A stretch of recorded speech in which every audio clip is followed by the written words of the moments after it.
పాపం 15 ఏళ్ల పాపని ఒక నీచుడు ఏం చేశాడో తెలిస్తే మీరు షాక్ అవుతారు.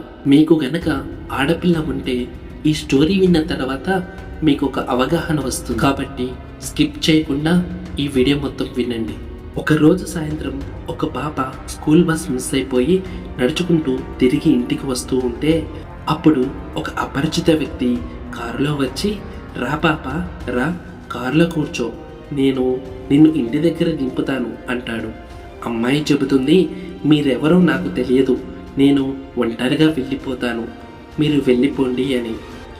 ఆ వ్యక్తి, ఏం పర్వాలేదమ్మా రా, నేను నిన్నేమీ చెయ్యను, పైగా మీ నాన్న నేను ఇద్దరం ఫ్రెండ్స్, నీకు ఏమి కావాలన్నా కొనిపెడతాను అని బలవంత పెడతాడు.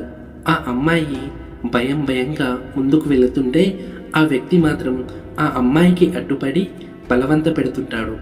ఇంతలో ఒక మహిళ తన కారు దిగి వారి దగ్గరకు వచ్చి, ఏయ్ ఎవరు నువ్వు, ఈ అమ్మాయిని ఎందుకు బలవంత పెడుతున్నావు అని అడుగుతుంది. ఆ వ్యక్తి చెబుతాడు, తెలియకుండా మాట్లాడకండి మేడం, ఆ అమ్మాయి నా కూతురు అని అంటాడు.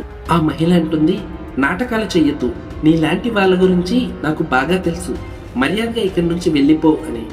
తర్వాత ఆ అమ్మాయితో, వెళ్ళమ్మా నా కారులో కూర్చో, మీ ఇంటికి జాగ్రత్తగా వదిలిపెడతాను అని చెబుతుంది ఆ మహిళ.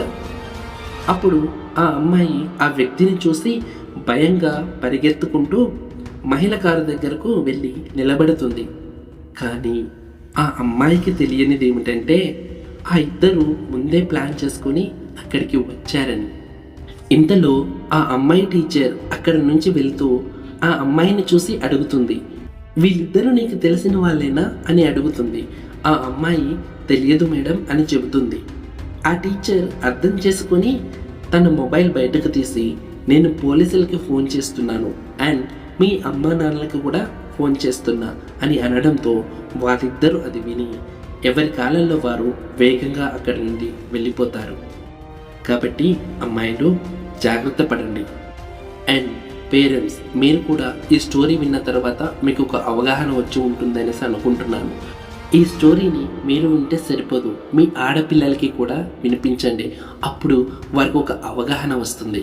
కాబట్టి ఈ స్టోరీని మీ పిల్లలకి కూడా ఇలాంటి సిచ్యువేషన్ ఎదురైతే ఎలా రియాక్ట్ అవ్వాలో వారికి అర్థమవుతుంది. కాబట్టి వారికి ఈ స్టోరీని వినిపించండి.